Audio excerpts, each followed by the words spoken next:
നമ്മുടെ പയ്യന്നൂർ മാളിൽ ഇതൊരു കിടിലൻ റെസ്റ്റോറന്റ് ഓപ്പൺ ആയിട്ടുണ്ട്. ഇവിടുത്തെ ആംബിയൻസ് ഒക്കെ കണ്ടാൽ നിങ്ങൾ എന്തായാലും ഞെട്ടും. പയ്യന്നൂർ തന്നെ ഇത്രയും കിടിലൻ ആംബിയൻസോട് കൂടിയിട്ട് ഒരു റെസ്റ്റോറന്റ് വേറെ ഇല്ല തന്നെ വേണം പറയാം. പയ്യന്നൂരൊക്കെ ദുൽഖർ സൽമാൻ വരുന്നു, മോഹൻലാൽ വരുന്നു, ആസിഫ് അലി വരുന്നു, വിനീത് ശ്രീനിവാസൻ വരുന്നു എന്നൊക്കെ കേൾക്കാൻ തുടങ്ങിയിട്ട് കുറേ ആയി.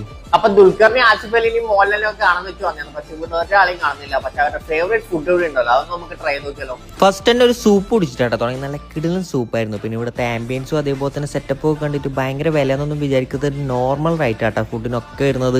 അതായത് ഏതൊരു സാധാരണക്കാരനും ഫാമിലി ആയിട്ട് ധൈര്യമായിട്ട് ഒരു 5 സ്റ്റാർ സെറ്റപ്പിൽ ഇരുന്ന് ഫുഡ് കഴിക്കുക. പയ്യന്നൂർ മാൾ 3rd ഫ്ലോറിലായിട്ടാട്ടോ നമ്മുടെ ഈ ഒരു റെസ്റ്റോറന്റ് വരുന്നത്. അതായത് പണ്ട് ഫുഡ് കോർട്ട് ഉണ്ടായ ആ ഒരു ഏരിയ. പിന്നെ നമ്മൾ ഇവിടുന്ന് ട്രൈ ചെയ്ത എല്ലാ ഫുഡും നല്ല ഉണ്ടായിരുന്നു കേട്ടോ. അപ്പൊ എങ്ങനെയാന്ന് പോവലെന്ന് പയ്യന്നൂർ മാളിൽ ഈ ഒരു പുതിയ റെസ്റ്റോറന്റിലേക്ക്. അപ്പൊ ഒരു കാര്യം ഉറപ്പിച്ചു തന്നെ, പയ്യന്നൂരാരുടെ ഫേവറേറ്റ് ഫാമിലി റെസ്റ്റോറന്റ് ആവാൻ പോകുന്നത് ഇത് തന്നെ ആയിരിക്കും. അപ്പൊ വേഗം മുട്ടോ നമ്മുടെ പയ്യന്നൂർ മാളിൽ 3rd ഫ്ലോറിലെ സാഫ്രൺ റെസ്റ്റോറന്റിലേക്ക്. പിന്നെ നല്ല കാർ പാർക്കിംഗ് സൗകര്യം ഉണ്ടോ നമ്മുടെ ഈ പയ്യന്നൂർ സുമംഗലി ടാക്കീസിന് തൊട്ടടുത്തിൽ ഈ ഒരു ഗ്രൗണ്ട്, അതേപോലെ തന്നെ മാളിന് തൊട്ട് മുട്ടിട്ടില്ല ഈ ഒരു ഗ്രൗണ്ടിലും.